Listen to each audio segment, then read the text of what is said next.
She told herself she was going back to Texas for the project. That was what she said to Derek when she called him on a Tuesday morning, 4 days after the drive back from Reeves County. 4 days after a child had stood in the middle of a road and offered her a squirrel 3 times and changed something in her that she still did not have a name for. She told Derek she wanted to do a personal site walkthrough. Review the updated sequencing timeline with Santos. Check the soil assessment report from the engineers. There were legitimate reasons, real ones. She listed them in her head on the flight, down the way she listed agenda items before a board meeting. Organized, purposeful, completely in control. Car. She did not list Hyun-jae Park. She did not list the way his face had looked on that porch, steady and unbroken, telling her the truth without asking her to feel anything about it. She did not list the way that face had appeared, uninvited, every single time she had closed her eyes for 4 nights straight. She did not list the question that had been sitting in the center of her chest since the drive back, quiet and stubborn and completely unlike her, asking her what kind of woman she was becoming and whether that woman was better or worse than the one she had been before. She listed the soil assessment report. She flew into Midland on a Wednesday morning and told Derek she would drive herself to the site. He offered twice to come along. She said no, both times in the particular tone that meant the conversation was finished.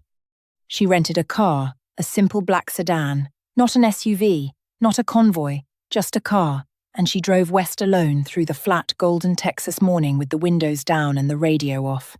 She had not driven herself anywhere in 2 years. It felt strange, and then it felt good, and then it felt like something she had forgotten about herself.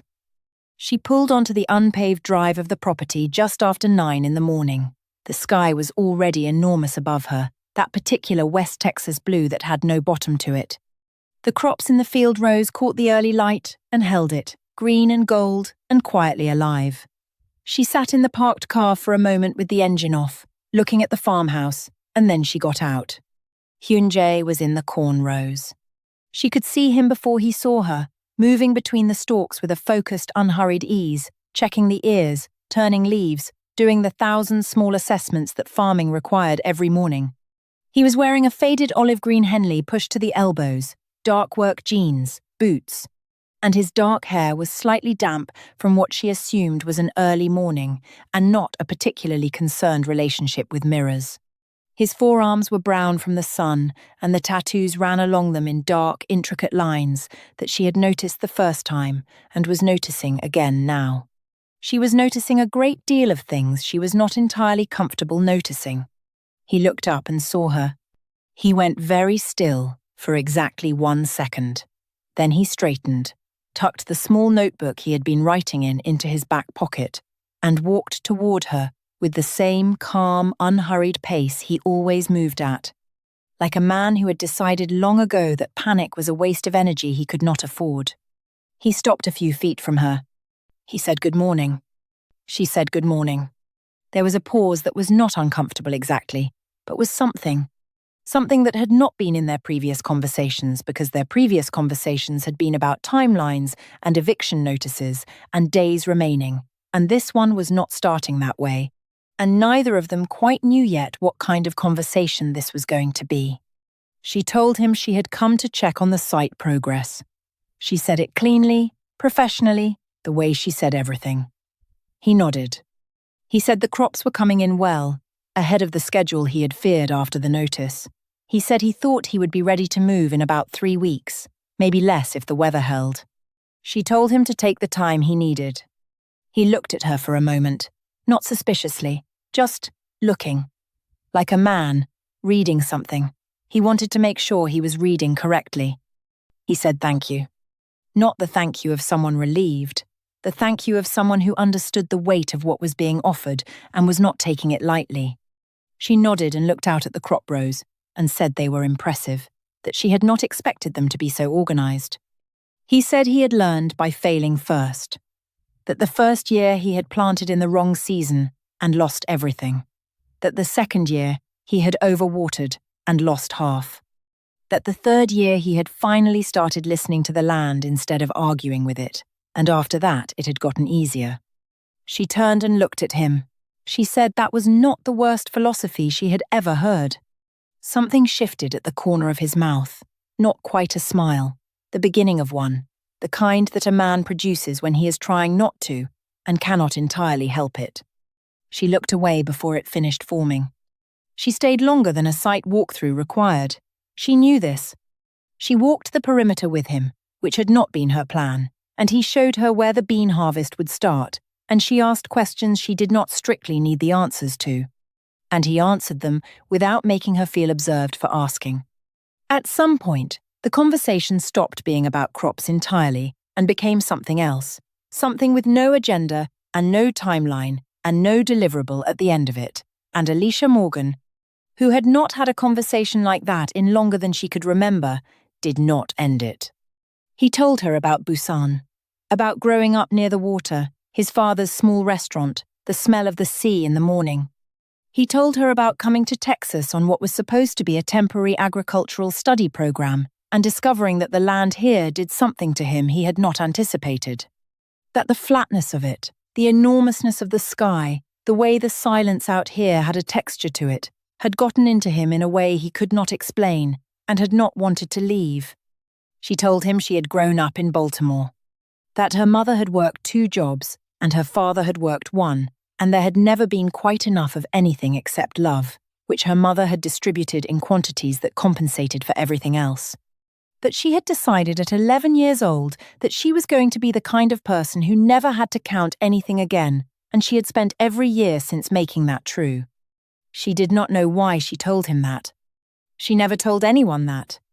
He listened the way some people listen, not waiting for his turn to speak, actually listening, and when she finished, he did not say anything immediately, which was the right response, and also somehow the most disarming one. He said, quietly, that it made sense, that you could always tell what a person had been running from by looking at what they had built to replace it. She looked at him sharply. He looked back at her evenly. She said that was a very direct thing to say to someone who owned the land he was standing on. He said he supposed it was. That was when they both heard Zoe. She came out of the bean rows at the far end of the field at a full run, Bobby riding her shoulder with his tail streaming, her pigtails flying, and she skidded to a stop about 10 feet from them. Looking at Alisha with an expression that cycled through surprise and recognition and something that in a 7-year-old looked remarkably like delight. She said, "You came back." Alisha said, "I did."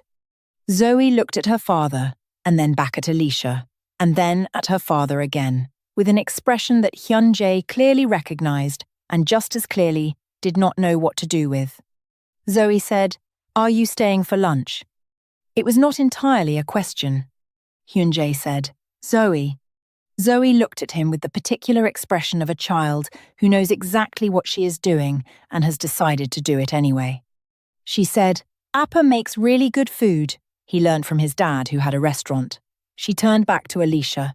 "He makes this Korean rice thing with the egg on top, and it is the best thing in the whole world. Bobby likes the smell of it." Bobby, as if confirming this, chittered softly on her shoulder and flicked his tail. Alisha looked at Hyun-jae. Hyun-jae looked at Alisha with an expression that was somewhere between mortified and something else entirely.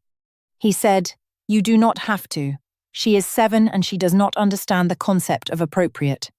Alisha said, "I will stay for lunch." She heard herself say it and did not take it back. And what she did not know in that moment, standing in a Texas crop field on a Wednesday morning with no agenda and no convoy and no tablet in her hand, was that this lunch was going to be the most important meal of her life. Not because of anything dramatic that happened during it, but because of what she felt during it. What she felt watching Hyun-jae move around that small kitchen with the particular ease of a man entirely at home in what he was doing, his large tattooed hands precise and gentle with the food. Speaking to Zoe in a mix of English and Korean that made the child laugh, setting the table without being asked to set it, because this was simply what he did, every day, without audience or acknowledgement.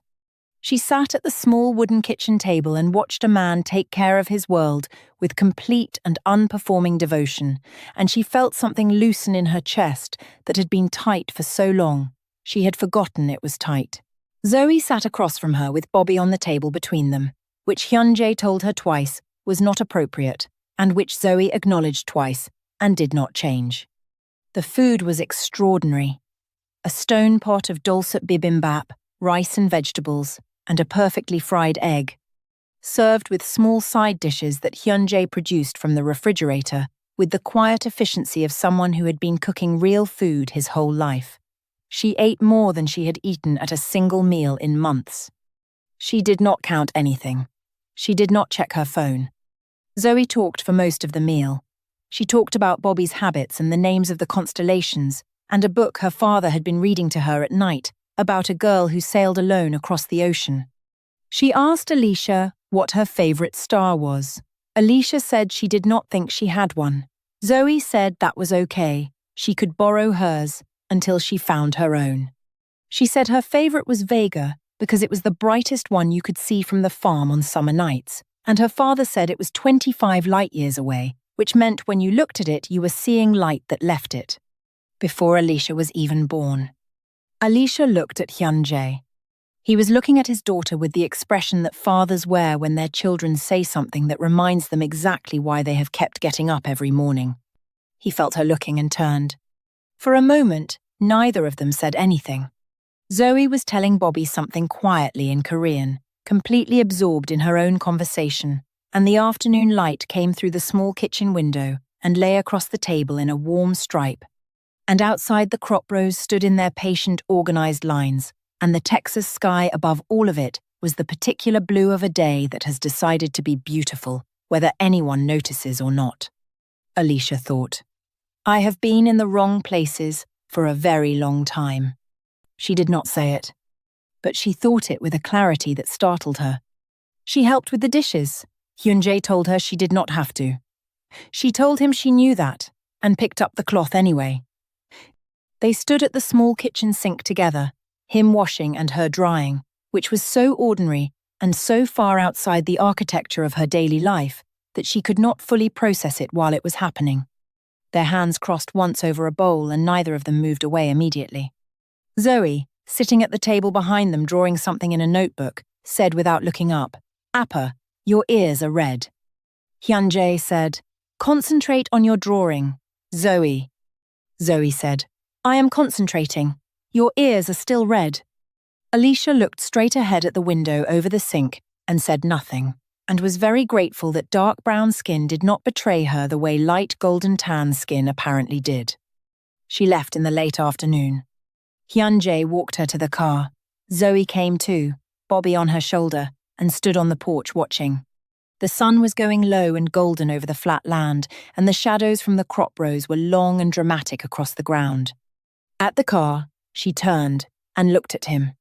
She said she would have the construction timeline adjusted, that the site work would begin on the eastern perimeter, away from the farmhouse and the crops, so that the harvest could proceed without disruption. She said it professionally, cleanly, the way she said business things. He said, Alisha. It was the first time he had used her name. She stopped. He said, thank you, not for the timeline, for today.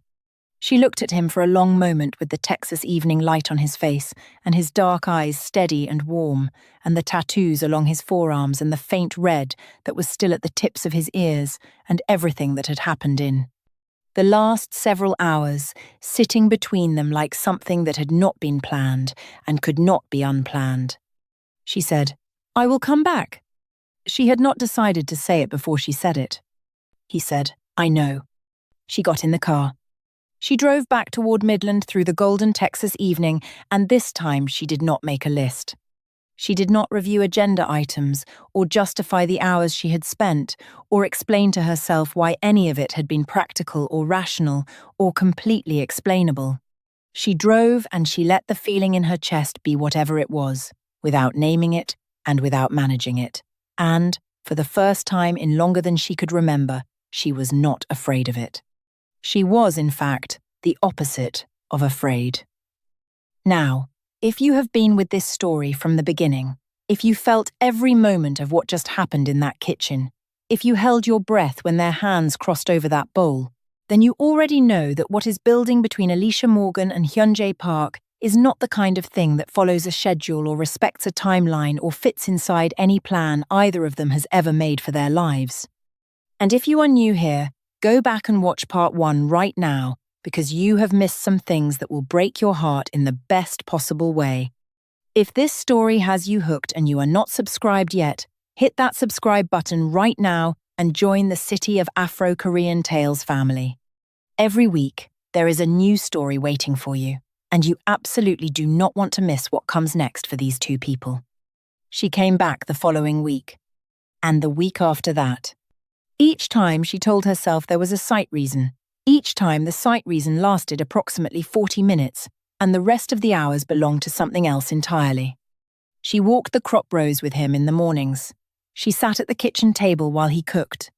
She learned that he took his coffee without sugar, and that he had read more books than almost anyone she had ever met, and that he had a particular laugh, rare and low, that appeared only when something genuinely surprised him, and she found herself saying things specifically designed to produce it.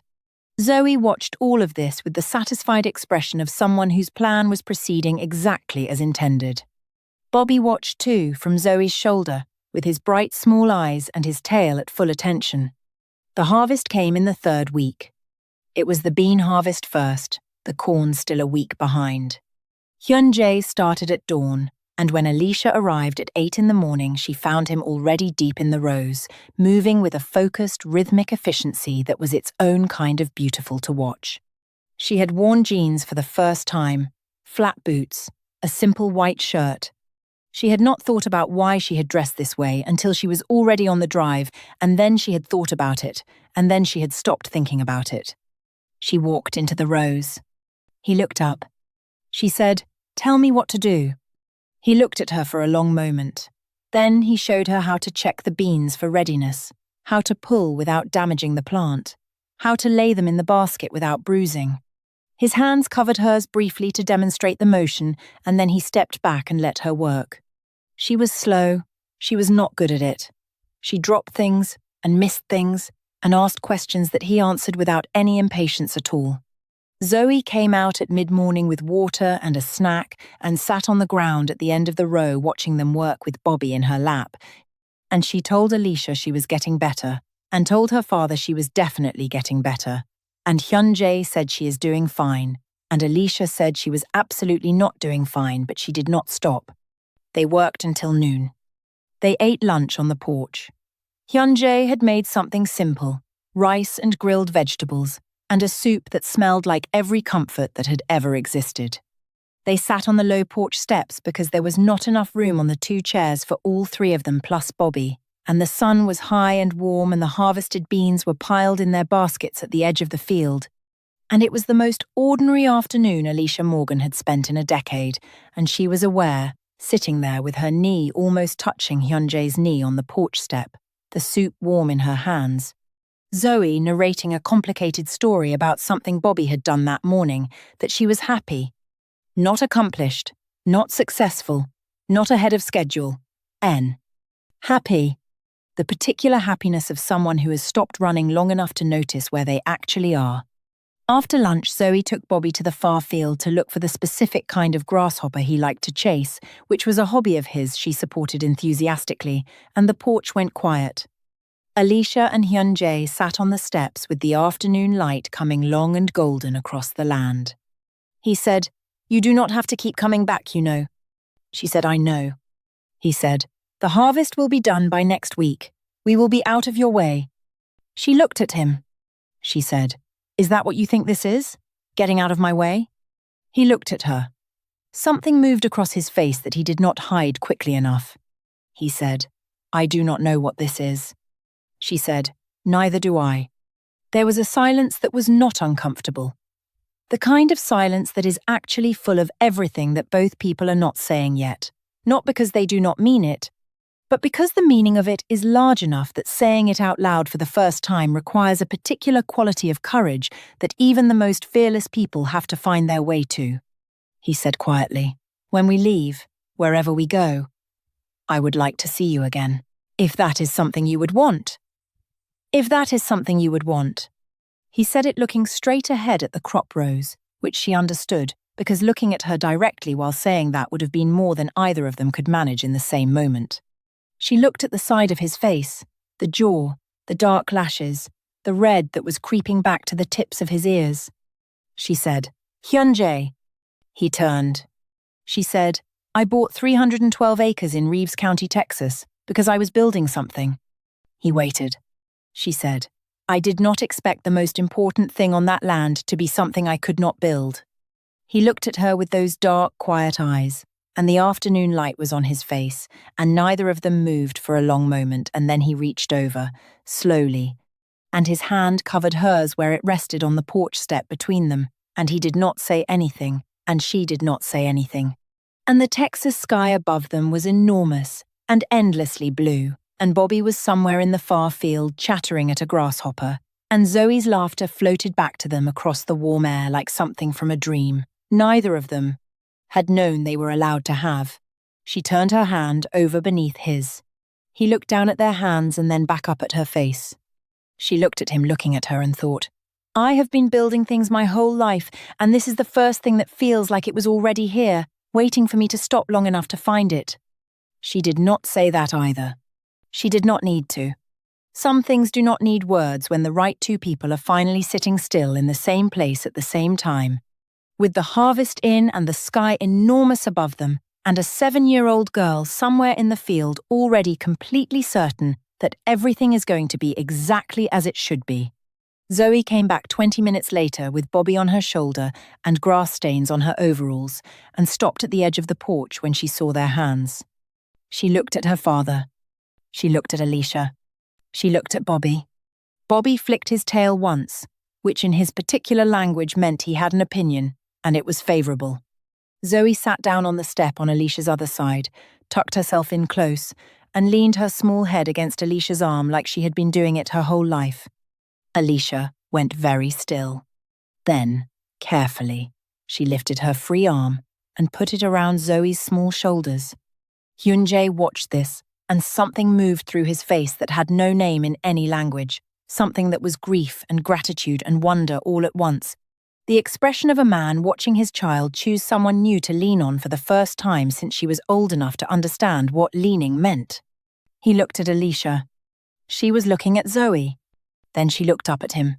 And in the long, golden late afternoon of a Texas Wednesday, on the porch of a small farmhouse that was running out of time, with 312 acres of future stretching out before all of them, and a rust-orange squirrel on a little girl's shoulder watching the proceedings with complete and proprietary satisfaction, Alisha Morgan smiled. Not the smile she used in boardrooms, not the smile she used in press photographs, not the controlled, calibrated, perfectly positioned expression of a woman who knew exactly what she was projecting at all times. The other one, the real one. The one that started at her eyes before it reached her mouth and had no strategy behind it whatsoever. Hyun-jae Park, who had kept himself standing through loss and solitude and the particular difficulty of raising a brilliant child alone in the middle of nowhere on nothing but love and stubbornness, looked at that smile and felt something unlock in his chest that he had not known was locked. And that, my friends, is where this part of the story rests. Not ends, rests. Because some stories do not end so much as they open, and this one has opened into something that is going to take a long time to fully become, and every moment of it is going to be worth watching. There are still questions. There is still a data center to build, and a farmhouse to leave, and a life in Austin, and a life in Reeves County, and the distance between those two things. There is still Zoe, who has claimed Alisha with the absolute authority of a child who has decided, and Bobby, who has given his endorsement with characteristic tail-flick conviction. There is still whatever it means for a woman who built a billion-dollar empire on the principle of never needing anything. She did not already have to discover that the thing she needs most was sitting on a porch in West Texas the whole time. But right now, in this moment, in the late afternoon light, with their hands together on the porch step, and Zoe leaning warm and certain against Alicia's side, none of those questions are the loudest thing. The loudest thing is the quiet. The beautiful, full, unhurried quiet of three people who have found each other in the most unlikely corner of the world and are just beginning to understand what that means. Drop in the comments right now and tell me where in the world you are watching from. I want your city. I want your country.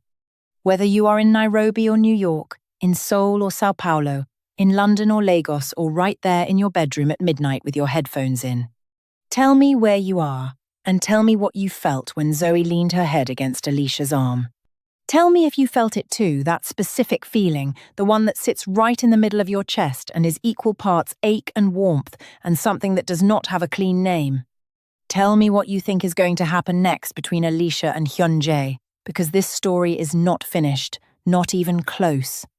There is a data center being built and a family being built at the same time, and only one of those projects was planned. If you have made it this far, and you are not yet part of the City of Afro-Korean Tales family, what are you waiting for? Hit subscribe right now. Turn on your notifications. Like this video if this story moved you, because every like tells me that you want more of this, and I want to keep bringing you more of this, every single week. Stories that feel like this one.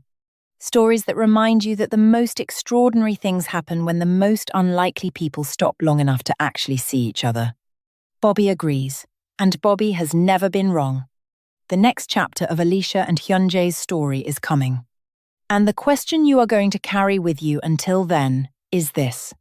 Zoe leaned against Alisha like she had been doing it her whole life. Alisha held her like she had been waiting her whole life to hold her. What does it mean when a child's heart knows something before either adult has the courage to say it out loud? What does it mean when the home you never knew you were missing turns out to be a place you came to tear down? Stay with me, because we are only just beginning.